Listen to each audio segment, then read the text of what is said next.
ശാരിക, നമ്മൾ സാധാരണ ഈ സർക്കാർ ഓഫീസുകളിൽ നിന്ന് കേൾക്കുമ്പോഴേ നമുക്കൊക്കെ ഒരു വെറുപ്പാണ്. കാര്യം അവിടെ ചെന്ന് കഴിഞ്ഞ് കഴിഞ്ഞാൽ ഒരു ദിവസം മുഴുവൻ ഇൻവെസ്റ്റ് ചെയ്തിട്ടും കാര്യമില്ല. നമ്മൾ അവിടെ ചെന്ന് കുത്തനെ വടി പോലെ നിൽക്കുന്നു, ഇരിക്കുകയല്ലല്ലോ, അവര് കിടക്കുകയാണ് അവരുടെ സ്വഭാവം വെച്ചിട്ട്.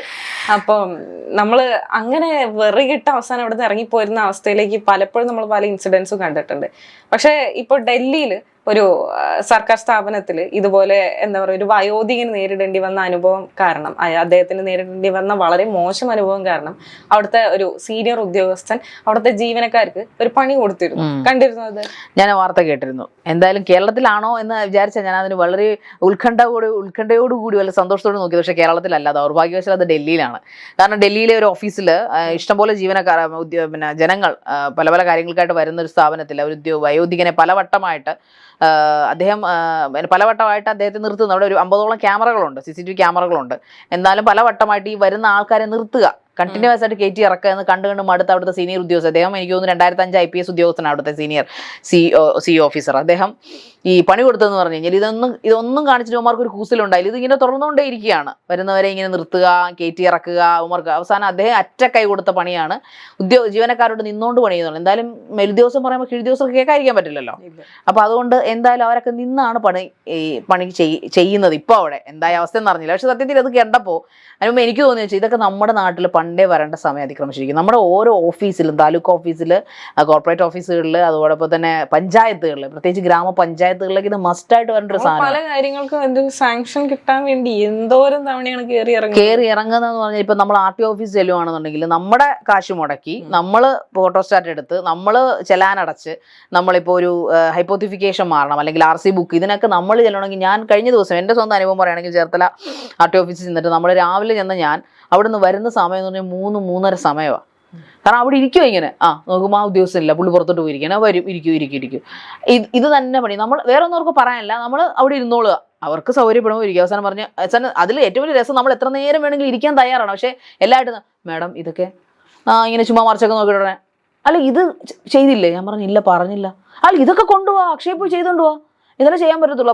അപ്പം ഞാൻ പറഞ്ഞു അല്ല, അപ്പം അവിടുന്ന് പറഞ്ഞ് നിങ്ങൾ പറഞ്ഞു ആദ്യം പറഞ്ഞ സാധനം കൊണ്ടുവന്നിട്ടുണ്ട്, അതുപോരാ, ഇതിന്റെ copy, form number 5, form number 6, form number 8, ഇതെല്ലാം നിങ്ങൾ കൊണ്ടുവരണം. എന്നിട്ട് ഇവിടെ നമ്മൾ ഒപ്പിടാൻ മാത്രം ചെയ്താൽ അവർക്ക് അവരുടെ ഒരു പണിയില്ല. അപ്പം ഇതെല്ലാം എനിക്ക് പിന്നെ അക്ഷയയിലൂടെ ഇവർക്ക് ശരിയാക്കി തന്നുകൂടെ? എന്തിനാണ് പിന്നെ ഈ RTO ഓഫീസും വില്ലേജ് ഓഫീസും പഞ്ചായത്ത് ഓഫീസും എന്നൊക്കെ പറഞ്ഞ ഇങ്ങനെ ഇരിക്കുന്നത്? ഇതിന്റെ പേരിലൊക്കെ പല ട്രോൾ വീഡിയോകളും ഇറങ്ങിയത് കണ്ടിരുന്നില്ല? നമ്മള് എന്തെങ്കിലും ഒരു ആവശ്യത്തിന് ചെല്ലുമ്പോൾ കുഞ്ഞമ്മയുടെ നായരെ കെട്ടിച്ച സർട്ടിഫിക്കറ്റ്, അപ്പാപ്പന്റെ മരണ സർട്ടിഫിക്കറ്റ് വേണം. പിന്നെ എനിക്ക് ഈ പഞ്ചായത്തിൽ നമ്മുടെ ഭൂമി കൈമാറ്റമൊക്കെ ചെയ്യുമ്പോൾ മറ്റേ പണ്ട് എന്തുവാണ്, ഇല്ലവായിരുന്നെന്നോ വല്ലവായിരുന്നെന്നോ, അതുപോലെ ഇപ്പം നെല്ലറകളായിരുന്നെന്നുള്ള സർട്ടിഫിക്കറ്റ് ശരി അങ്ങനെ അല്ലായിരുന്നു എന്ന്, കണ്ടവല്ല പാടമല്ല അങ്ങനൊക്കെ റെഡിയാക്കി കൊടുക്കണം.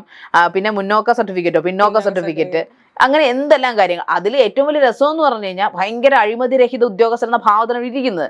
അപ്പോഴാണ് കഴിഞ്ഞ ദിവസം ഒരു വാർത്ത വന്നത്, ക്ഷേമ പെൻഷൻ അടിച്ചു മാറ്റുന്നത്. അതായത് എന്റെയൊക്കെ എനിക്ക് ഫാദർ മരിച്ചപ്പോൾ അമ്മയ്ക്ക് വിധവാ പെൻഷൻ കിട്ടാറുണ്ട്. അപ്പോൾ വിധവാ പെൻഷൻ അമ്മയൊക്കെ മസ്റ്ററിങ് ചെയ്യണം, ഓരോ മാസവും ചെന്ന് മസ്റ്ററിങ് ചെയ്യണം. പാവം അമ്മയും കൂടെ വലിച്ചു കയറ്റിക്കൊണ്ട് ഓട്ടോ കാശ് മുടക്കി നമ്മൾ അവരെ കൊണ്ട് അവിടെ ചെന്ന് മസ്റ്ററിങ് ഒക്കെ ചെയ്ത് ഫോട്ടോ ഒക്കെ എടുപ്പിച്ച് നമ്മൾ തിരിച്ച് വീട്ടിൽ കൊണ്ടാക്കുക അതുങ്ങളെ. അപ്പൊ ഞാൻ അപ്പോഴോട് അമ്മയോട് ചോദിക്കുകയാണ്, ഈ 1450 ഇതിനകത്ത് സർക്കാർ ഉദ്യോഗസ്ഥരും കോളേജ് പ്രൊഫസർമാരും റിട്ടയർഡ് പോലീസ് ഉദ്യോഗസ്ഥരൊക്കെ എങ്ങനെ വന്ന് പെട്ടു?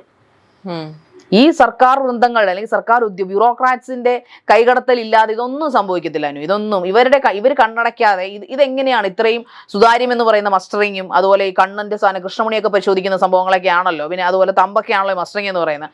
അപ്പൊ എങ്ങനെയാണ് ഈ അർഹതയവർക്ക് എങ്ങനെയാണ് ക്ഷേമ പെൻഷൻ കിട്ടുന്നത്? അവിടെയും അഴിമതിയുടെ പഴുതുകളുണ്ട് അല്ലേ? അതായത് ഇവന്റെയൊക്കെ തറവാട് ഞാൻ പലപ്പോഴും ചിന്തിച്ചിട്ടുണ്ട്. ഒരുപാട് ഞാൻ PSC കയറണമെന്ന് ആഗ്രഹിച്ചു പോലും അഴിമതി രഹിതമായിട്ടുള്ള ഒരു സംഭവം ചെയ്യണമെന്ന് ആഗ്രഹിച്ചിട്ടാണ്. അവിടെ ചെന്നാൽ ഒരാൾ പോലും നമ്മുടെ വാതിക്കൽ അവരൊക്കെ നിൽക്കുന്നുണ്ടല്ലേ, സാർ എമ്മാൻ എന്ന് വിളിച്ചുകൊണ്ട്. ആക്ച്വലി അവരുടെ അവകാശമാണ് ഇതൊക്കെ നമ്മൾ ചെയ്ത്. നമുക്ക് അതിന് സർക്കാർ ശമ്പളം തരുന്നുണ്ട്. പണ്ടത്തെ സർക്കാർ പേ സ്കെയിലാണോ ഇപ്പോഴത്തെ പേ സ്കെയിൽ എന്ന് പറയുന്നത്? ഇന്നിപ്പോ ഒരു LGSന് കിട്ടുന്ന സാലറി എത്രയാണ്? 40,000-ന് മുകളിലാണ് ഏറ്റവും കുറഞ്ഞത്, അല്ലേ? അപ്പോൾ ഇത്രയും അധികം ശമ്പളം വാങ്ങിക്കുന്ന ഉദ്യോഗസ്ഥർ എങ്ങനെയാണ് വരുന്ന ആൾക്കാരോട് ബിഹേവ് ചെയ്യുന്നത്? ഇവരൊക്കെ ബിഹേവിയറൽ തെറാപ്പി നിൽക്കുന്നവരാണ്, അവിടെ ജനസേവകരായിട്ട് നിൽക്കുന്നവരല്ലേ. ഈ പോലീസ് ലിസ്റ്റിൽ പെട്ട് കഴിയുമ്പോൾ അവർക്ക് 6 മാസം കക്കയാൻ ക്യാമ്പ് എന്ന് പറയുന്നത് ട്രെയിനിങ്. ഞാൻ പറഞ്ഞു കളിയാക്കണം, ഇതിനൊക്കെ കക്കയാൻ ക്യാമ്പിൽ കയറ്റുമോ? 6 മാസം ട്രെയിനിങ് ഉണ്ട്, കഠിന പരിശീലനമാണ്, മനസ്സും ശരീരവും ആ ഒരു സർവീസിലേക്ക് കയറ്റാൻ വേണ്ടി ഉറപ്പിക്കുന്ന ഒരു സാധനം. അതുപോലെ എല്ലാ സർവീസിലും കയറുന്നവന്മാർക്കും അവരുടെ ജോലിയുമായിട്ട് ബന്ധപ്പെട്ട കഠിന പരിശീലനം കൊടുക്കണം. ഫസ്റ്റ് അതിൽ പഠിപ്പിക്കുന്ന ബിഹേവിയറൽ തെറാപ്പിയാണ്. അതായത് വരുന്ന ഒരു ഏത് തുറയിലുമുള്ള ആളായിക്കോട്ടെ, അയാൾ കർഷകനായിക്കോട്ടെ, ഡ്രൈവർ ആയിക്കോട്ടെ, ഡോക്ടർ ആയിക്കോട്ടെ, ആരും ആയിക്കോട്ടെ, പക്ഷെ അവരോട് തുല്യത പാലിക്കണം, തുല്യനീതി അവർക്ക് ഉറപ്പാക്കണം. നമ്മളൊരു സർട്ടിഫിക്കറ്റിന് വരുമ്പോൾ, അല്ലെങ്കിൽ ഒരു പെൻഷന്റെ സർട്ടിഫിക്കറ്റിന് വരുമ്പോൾ, അല്ലെങ്കിൽ മാരേജ് സർട്ടിഫിക്കറ്റിന് എന്തെല്ലാം കടമകളാണ് അവർ ചെയ്യുന്നത്. ഞാൻ കുറെ അനുഭവിച്ചാണ് മാരേജ് സർട്ടിഫിക്കറ്റ്. എന്തെല്ലാം ന്യായവാദങ്ങളാണ് അവർക്ക് പറയാനുള്ളത്. അതിന് വീട്ടുകാരുമായിട്ട് എന്താണ് മാരേജ് സർട്ടിഫിക്കറ്റ് എനിക്ക് ഇപ്പോഴും അറിഞ്ഞൂടെ, എന്തെല്ലാം ന്യായവാദങ്ങൾ അവർ പറയുന്നത്. ബർത്ത് സർട്ടിഫിക്കറ്റിന്, കുഞ്ഞിന്റെ ബർത്ത് സർട്ടിഫിക്കറ്റ്, ആധാർ എടുക്കാനൊക്കെ ആയിട്ട് ഇപ്പൊ അക്ഷയ വന്നതുകൊണ്ട് കുറെ അധികം കാര്യങ്ങൾ നമുക്ക് ഇച്ചിരി, പക്ഷെ അപ്പോൾ നമ്മൾ ഈ പറയുന്ന പോലെ കുറച്ച് പൈസ കൂടുതൽ നമ്മൾ മുടക്കേണ്ടി വരുന്നുണ്ട് അക്ഷയ വരുമ്പോഴത്തേക്ക്. പക്ഷെ എന്നാലും കുറച്ചധികം നിൽപ്പ് കുറേയധികം കുറഞ്ഞിട്ടാണ് എനിക്ക് തോന്നുന്നത്. കേരളത്തിലെ അക്ഷയ കേന്ദ്രങ്ങൾ വളരെ സഹായകരമാണ്.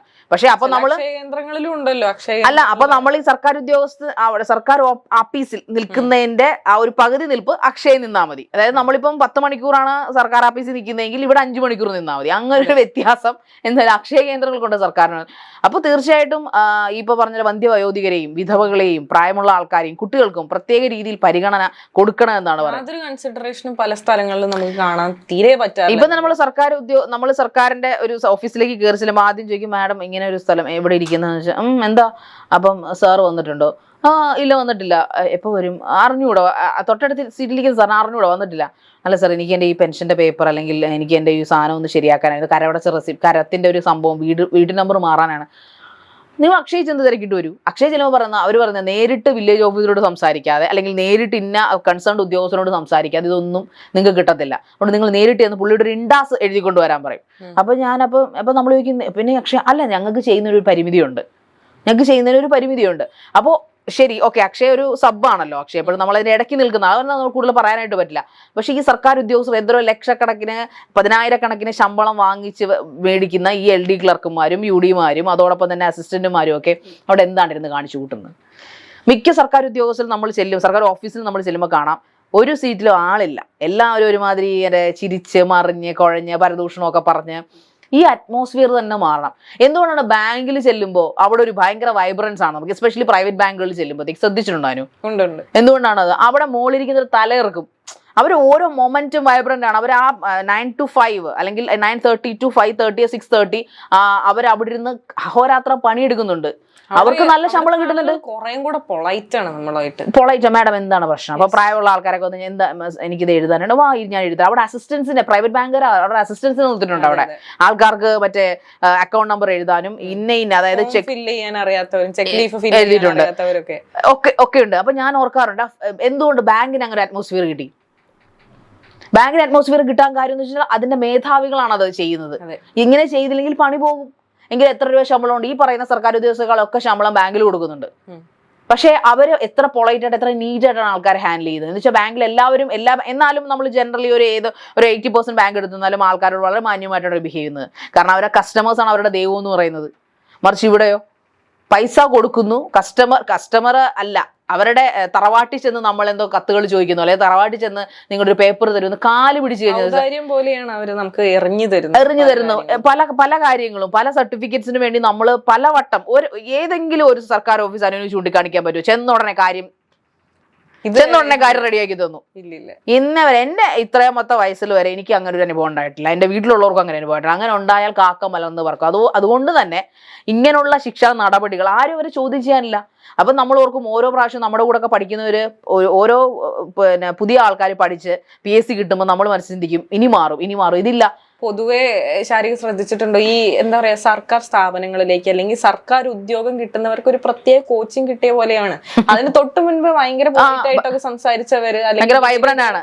അവിടെ എത്തുമ്പോ അല്ലെങ്കിൽ ആ ഒരു ജോലി കിട്ടി കഴിഞ്ഞാൽ നമ്മൾ ഈ കണ്ടക്ടർമാരെയൊക്കെ കാണുന്നില്ല, എന്ത് റൂഡാണ് അവർ, എന്തൊരു അരഗന്റ് ആണ് അവരുടെ. കൺസെഷൻ ഒക്കെ കാർഡൊക്കെ ആയിട്ട് ചെന്ന് കഴിഞ്ഞാൽ ഞാനൊക്കെ ഒരുപാട് അനുഭവിച്ചിട്ടുള്ള ആളാണ്.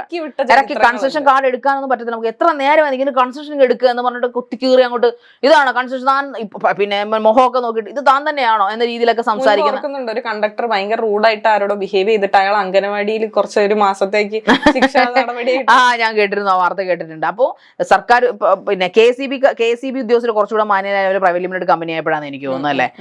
അതുപോലെ തന്നെയാണ് പല വില്ലേജ് ഓഫീസുകളിലാണ് എനിക്ക് തോന്നുന്നത് LD ക്ലർക്കുമാർക്കാണ് ഏറ്റവും കൂടുതൽ ഹുങ്കുള്ളതെന്ന് എനിക്ക് തോന്നുന്നത്. ശ്രദ്ധിച്ചിട്ടുണ്ടോ? അതോടൊപ്പം നമ്മുടെ പല സുഹൃത്തുക്കള് സർക്കാർ ഉദ്യോഗസ്ഥന്മാരായി മാറിക്കഴിയുമ്പോഴത്തേക്ക് അവരുടെ ലുക്കും മട്ടും എല്ലാം മാറി. അവരൊരു ചത്തേ ചതഞ്ഞ് ഒന്നിനും വയ്യ, ഇത്രയും വയറും ഒക്കെ ചാടിച്ച് പിന്നെ അവരുടെ മൊത്തത്തിൽ ലുക്കൊക്കെ ഒന്ന് മാറി. എന്ന് വെച്ചാൽ ഭയങ്കര വൈബ്രന്റ് ആയിട്ട് പഠിച്ചുകൊണ്ടിരുന്ന ആൾക്കാർ പിന്നീട് സർക്കാർ ഉദ്യോഗം കിട്ടി അതിലേക്ക് പ്രവേശിച്ചു കഴിയുമ്പോൾ മൊത്തം എല്ലാതും നെഗറ്റീവാണ് ഇവര്. ഈ കേരള സർക്കാർ ഓഫീസിലേക്ക് നമ്മൾ എവിടത്തേക്ക് കയറുന്നത് നെഗറ്റീവ് വൈബുള്ള ഒരു കളക്ടറേറ്റിലേക്ക് നമ്മൾ ചെന്നാൽ, അല്ലെങ്കിൽ ഒരു PW ഓഫീസിലേക്ക് ചെന്നാൽ, അല്ലെങ്കിൽ വാട്ടർ അതോറിറ്റിയിലേക്ക് ചെന്നാൽ, ഈ വാട്ടർ അതോറിറ്റിക്ക് എന്തൊരു അഹങ്കാരം എന്നറിയോ? മിനിറ്റ് വെച്ചിട്ട് വാട്ടർ ബില്ലൊക്കെ കൂട്ടിയിട്ട് നമ്മൾ അതിനെക്കുറിച്ച് എന്തെങ്കിലും ചോദിക്കുന്നത് കഴിഞ്ഞാൽ, ഒരിക്കലും എനിക്ക് നല്ലൊരു അനുഭവം എന്ന് വെച്ചാൽ, ഞാൻ വാട്ടർ ബില്ല് അടയ്ക്കാനായിട്ട് ഇങ്ങനെ കുടിശ്ശിക വന്നപ്പോഴത്തേക്ക് നമുക്ക് അറിഞ്ഞുകൂടി ഇത്ര എന്തുകൊണ്ട് വാട്ടർ അത്ര ഉപയോഗിക്കുന്നില്ല, എത്രയോ 6000 രൂപയുടെ ബില്ല് വന്നു 300 രൂപയുടെ സ്ഥാനത്ത്, 300ന്റെ 600ന്റെ സ്ഥാനത്ത്. അപ്പോൾ അതൊന്ന് കുറച്ച് തരണം. അതിന് കാരണം എന്ന് ചോദിച്ചപ്പം ഒന്നും ചെയ്യാൻ പറ്റില്ല, നിങ്ങൾ ഇത് അടച്ചേ പറ്റും. ഞാൻ പറഞ്ഞു അത് എന്ത് ന്യായമാണ് സർ, അപ്പം ഞങ്ങൾക്ക് മീറ്റർ വേണം. ഞാൻ പറഞ്ഞു നിങ്ങളതൊന്ന് പരിശോധിക്കണേ, വാട്ടർ എന്നെ പറഞ്ഞ മീറ്റർ വയ്ക്കുന്ന ഞങ്ങളല്ല, നിങ്ങളല്ലേ അത് പരിശോധിക്കും. അത് ശരി, മീറ്റർ ഞങ്ങൾ നോക്കട്ടെ. അങ്ങനെ നമ്മളെ നടത്തിക്കുന്നു. അടുത്ത പ്രാവശ്യം ചെല്ലുമ്പോൾ ഉടനെ പറയുന്നു ബില്ല് എന്താ അടച്ചിട്ടില്ലല്ലോ. ഞാൻ സാർ മാറ്റി തരാമെന്ന് പറഞ്ഞു. മാറ്റി തരാമെന്ന് പറഞ്ഞു. ഉടനെ എന്തൊക്കെ മറിച്ച് നോക്കുന്നു, പോയിട്ട് വരൂ, പിന്നെ വിളിക്കുന്നു. പിന്നീട് 3ാമത് തവണ ഞാൻ ഇതിൻ്റെ സകല തട്ട് വിളിക്കും. നമ്മൾ എന്തുവാണ് സാർ ഇത്, എത്ര നാളായി നിങ്ങൾ നടത്തുന്നു, നിങ്ങൾ ഒന്നെങ്കിൽ ഒരു പരിഹാരം ഉണ്ടാക്കുക. അപ്പോൾ എന്തോ ഇന്ന് അവിടെ സെൻഡ് ഓഫ് ആണ്, മറ്റേ കസേരയൊക്കെ മാറ്റി വാഴപ്പഴം ഉഴുന്നോടെ ഒക്കെ വെച്ചിരിക്കുക, അവിടെ എന്തോ മത്സരമോ പരിപാടി ചെയ്യാനൊക്കെയാണ്. അപ്പൊ അത്രയ്ക്ക് എന്താ പറയുന്നത്, ഈ അനാസ്ഥയാണ്. ഈ നമ്മുടെ നാടിന്റെ സർക്കാർ ഉദ്യോഗസ്ഥർ നന്നായാൽ തന്നെ പകുതിയിലധികം പ്രശ്നങ്ങൾ, നമ്മുടെ നാടിന്റെ പ്രശ്നങ്ങൾ തീരുമെന്നാണ് എനിക്ക് തോന്നുന്നത്. പല അധികം ആൾക്കാർക്ക് പെൻഡിങ് കിടക്കുന്ന ഫണ്ടുകൾ, മറ്റു കാര്യങ്ങൾ, പേപ്പർ വർക്കുകൾ എല്ലാം ഈ സർക്കാർ ഉദ്യോഗസ്ഥർ നന്നായാൽ മാറുന്ന കാര്യങ്ങൾ. അതുകൊണ്ട് തന്നെ ഈ ഉദ്യോഗസ്ഥരിൽ കയറുമല്ലോ, അഡ്വൈസ് മെമ്മോ ഒന്ന് കയറുന്നതിന് തൊട്ടു മുമ്പ് യുവമാർക്കൊക്കെ ഒരു നല്ല നടപ്പ്, അതിനുള്ള പരിശീലനം മസ്റ്റ് ആയിട്ട്, അതായത് പോലീസുകാർക്ക് കൊടുക്കുന്ന പോലെ തന്നെ എല്ലാ ഉദ്യോഗസ്ഥർക്കും, ലാസ്റ്റ് ഗ്രേഡ് എന്നോ പ്യൂണെന്നോ LD എന്നോ UD എന്നോ ഒന്നുമില്ല, എല്ലാവർക്കും കൊടുക്കണം. പ്രത്യേകിച്ചും ബിഹേവിയർ തെറപ്പി. ഒരു കസ്റ്റമറിനോട് അല്ലെങ്കിൽ ഒരു പൊതുജനത്തോട് എങ്ങനെ ബിഹേവ് ചെയ്യണമെന്ന് പഠിപ്പിച്ചിട്ട് മാത്രമേ ഇവനൊക്കെ ഫസ്റ്റ് ശമ്പളം ഇട്ട് കൊടുക്കാവുള്ളൂ.